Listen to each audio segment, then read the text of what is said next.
మాజీ మంత్రి అంబటి రాంబాబుకు చెందినటువంటి 22 ఎకరాల ఫామ్ హౌస్ ని స్వాధీనం చేసుకోబోతున్నారా? ఆయన ఫామ్ హౌస్ పై గస్తీ పెట్టారా అంటే అవుననే సమాధానం ఇస్తున్నారు కొంతమంది రాజకీయ విశ్లేషకులు. ఈ నేపథ్యంలోనే ఈ అంశం మీద మనం పూర్తి స్థాయిలో విశ్లేషణ చేసుకుందాం. ప్రస్తుతం మనతో పాటున్నారు ప్రముఖ రాజకీయ విశ్లేషకులు, ప్రముఖ సీనియర్ జర్నలిస్ట్ సిఎస్ రావు గారు. వారితో మాట్లాడదాం. సార్ నమస్తే. సార్ నమస్తే.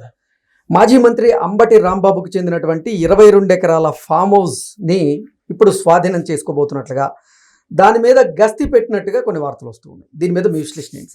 ఇప్పుడు అంబటి రాంబాబు గారి నేటివ్ ఎక్కడంటే రేపల్లె, గుంటూరు జిల్లా రేపల్లె. ఆయన రాజకీయం కూడా అక్కడి నుంచి చేస్తూ వచ్చారు. తర్వాత గుంటూరులో ఎన్ఎస్ఏ తరఫు నుంచి ఆయన యాక్టివ్గా ఉండేవాళ్ళు. అక్కడి నుంచి ఆయన రాజకీయ ప్రస్థానం ప్రారంభమైంది, విద్యార్థి నాయకుడిగా ప్రారంభమైంది. బహుశా అంతకుముందు ఒకసారి 2 సార్లు ఆయన గెలిచినట్టున్నాడు ఎమ్మెల్యేగా. ఆయన మొన్న మినిస్టర్ కూడా అయ్యారు. ఇప్పుడు మాజీగా ఉన్నారు అనుకోండి. అయితే ఆయన ఆర్థికపరమైనటువంటి నేపథ్యం తీసుకుంటే అంతగా విపరీతమైనటువంటి ఆస్తులు ఉన్నటువంటి నాయకుడు కాదు.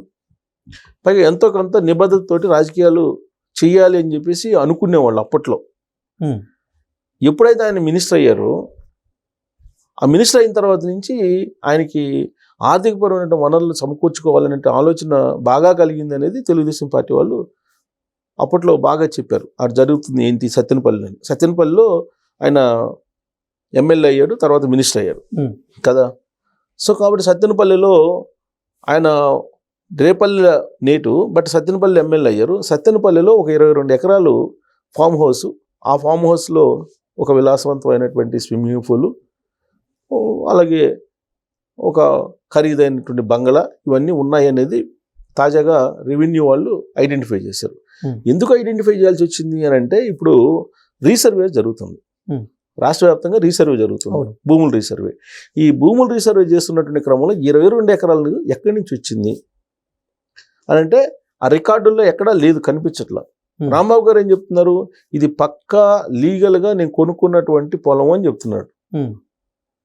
బట్ రెవెన్యూ రికార్డుల్లో నీకు రీసర్వేలో అదేమో అసైన్ ల్యాండ్ లేదంటే రకరకాల రూపంలో కనిపిస్తూ ఉంది అది. మరి దాన్ని ఏం చేయాలి ఇప్పుడు?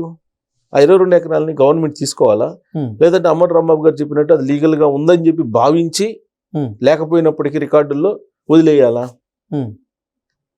ఇప్పుడు రెవెన్యూ వాళ్ళే ఒప్పుకోరు కదా. అంటే సర్వే కాల్ ఇచ్చారు కదా సార్. సర్వే కాల్ ఇచ్చారు, సర్వే చేస్తారు. సర్వే ఎందుకు చేస్తున్నారు అసలు? ఇప్పుడు సర్వే మొత్తం రీసర్వే అంటే ఏంటి? గవర్నమెంట్ ల్యాండ్ ఎంత ఉంది, గవర్నమెంట్ ల్యాండ్ని ఐడెంటిఫై చేసుకునే కార్యక్రమేగా.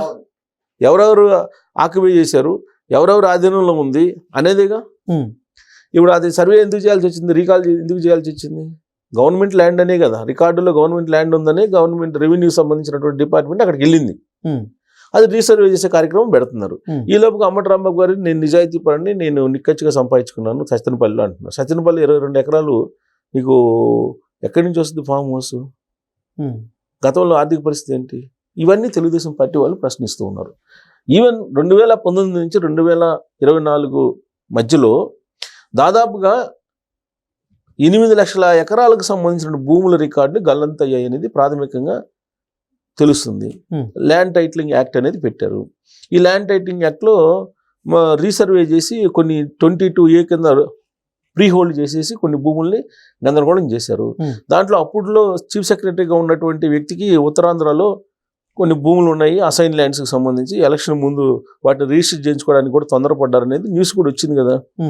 అంటే సివిల్ సర్వెంట్లు కానీ, లేదా కొంతమంది ఉద్యోగస్తులు కానీ, కొంతమంది సివిల్ సర్వెంట్లు కానీ, వీళ్ళు ప్రభుత్వంతో కులిడై ఆ రోజున పాలకులతోటి చేతులు కలిపి కొంత నీకు కొంత నాకు అన్నట్టుగా రాయించేసుకున్నారనేది ఇప్పుడు రెవెన్యూ రికార్డులు చూస్తే కనుక అర్థం అవుతుంది. ఇప్పుడు వస్తున్నటువంటి ఇన్ఫర్మేషన్ ఏంటంటే దాదాపు 5,80,000 ఎకరాలేమో మొత్తం అసైన్ ల్యాండ్స్ని కొట్టేశారు రకరకాల వాళ్ళు అని చెప్పి చెబుతున్నారు ఇప్పుడు ఉన్నటువంటి కూటమి ప్రభుత్వం.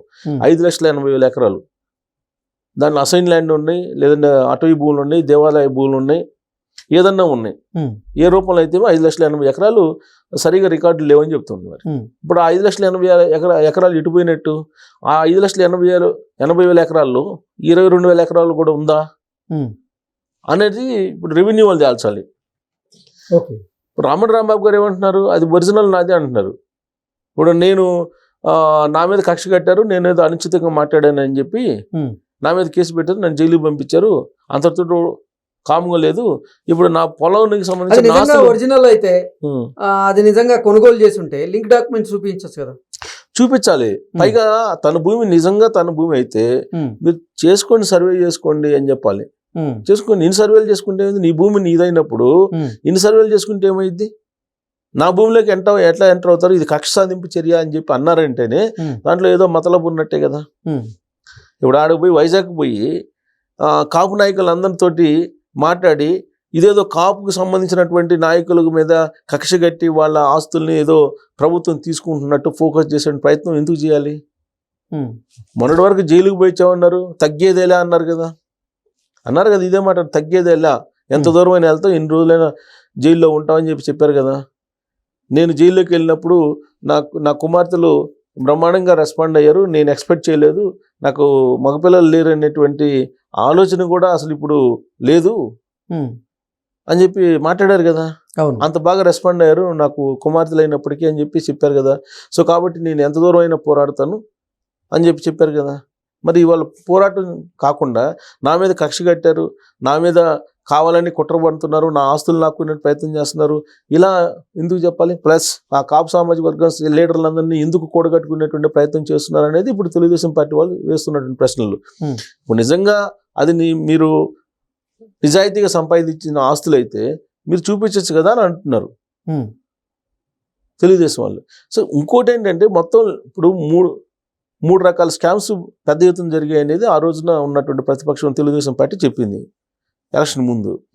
ఏంటి? ల్యాండ్ స్కాము, తర్వాత లిక్కర్ స్కాము, శాండ్, ఇవి చెప్పింది. ఈ ల్యాండ్ స్కామ్లో ప్రధానమైనది ఏంటి? జగనన్న కాలనీలు. ఈ జగనన్న కాలనీలో ప్రతి ఊర్లో భూములు తీసుకొని దాని రేటు 5 లక్షలు అయితే 15 లక్షలు రేట్ వేయించి ఆ 15 లక్షలు గవర్నమెంట్ దగ్గర నుంచి తీసుకుని 5 లక్షలు ఏమో ఆ భూమి గల వాళ్ళకి ఇచ్చారు. ఇది దాదాపు 20,000 కోట్లు కుంభకోణం ఉంటుందని చెప్పి అప్పుడు తెలుగుదేశం పార్టీ ప్రతిపక్షంలో ఉన్నప్పుడు చేసినటువంటి ఆరోపణ. ఇంకా శాండ్ది పవర్ పాయింట్ ప్రెజెంటేషన్ చేసి చంద్రబాబు గారు చూపించారు కదా ఆ రోజున. ఇప్పుడు లిక్కర్ స్కామ్కి సంబంధించి కూడా అది చెప్తున్నారు కదా, వాళ్ళ అసెంబ్లీలో కూడా చెప్పారు దాదాపు 10,000 కోట్ల పైన లిక్కర్ స్కామ్ ఉంటుంది. సో దానికి సంబంధించి విచారణ జరుగుతుంది. ఇలాంటి క్రమంలో ఇప్పుడు ల్యాండ్కి సంబంధించి ఇవాళకి కూడా ఇప్పుడున్నటువంటి కూటమి ప్రభుత్వం కూడా ల్యాండ్కి సంబంధించినటువంటి క్లారిటీ తీసుకురాలేకపోతుంది. మరి అంబటి రాంబాబు గారి పొలం విషయంలో కానీ క్లారిటీ వస్తే మిగతా రాష్ట్రంలో కూడా అదే తరహాలో క్లారిటీ ఇవ్వచ్చు మిగతా వాళ్ళ భూములకు కూడా. ఇప్పుడు ఒకళ్ళ భూములు ఒకరికి వేశారు, ఇంకోళ్ళ భూములు ఇంకోళ్ళకి వేశారు, ఇట్లా రకరకాలుగా ఉన్నాయి కదా. ఇవాళకి కూడా దానికి సమస్యను పరిష్కరించాల. ఇప్పుడు కూడా ఏదో కొంతమంది ఆఫీసర్లు స్పెషల్గా వేస్తున్నాము సార్ట్అవుట్ చేయడానికి అంటున్నారు. ఎంతమంది స్పెషల్ ఆఫీసర్లు వేసినా కానీ వాళ్ళ చిత్తశుద్ధి లేని ఈ సమస్య ఎలా సార్ట్అవుట్ అవుతుంది? సార్ట్అవుట్ కాదు కదా. ఇప్పుడు ల్యాండ్ టైటిలింగ్ యాక్ట్ వచ్చిందందువల్ల లోన్ తీసుకోలేకపోతున్నారు, దాన్ని అమ్ముకోలేకపోతున్నారు, లేదంటే ఎవరికైనా ఇవ్వలేకపోతున్నారు, రైతు భరోసా కూడా ఆగిపోతుంది. అన్నదాత సుఖీబాబు డబ్బులు ఇవ్వట్లే. ఇప్పుడు అదేమంటే ఎల్పీ నెంబర్లు తెమ్మంటున్నారు. ఎల్పీ నెంబర్లు ఎక్కడి నుంచి వస్తాయి? ఎక్కడా లేవు. అంతా జాయింట్ ఎల్పీ నెంబర్లు. సో కాబట్టి అది కూడా నష్టపోతున్నారు.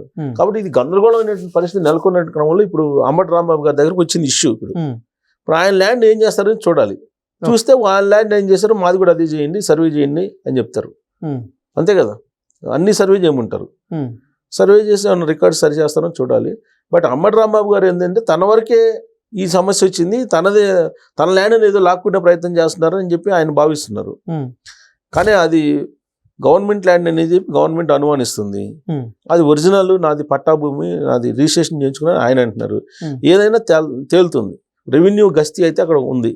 రెవెన్యూ వాళ్ళు మొత్తం హ్యాండ్ ఓవర్ చేసుకొని మొత్తం సర్వే చేసే ప్రయత్నం చేస్తున్నారు. దాని క్లారిటీ వస్తుంది 2-3 రోజుల్లో. Okay sir, thank you so much. Thank you.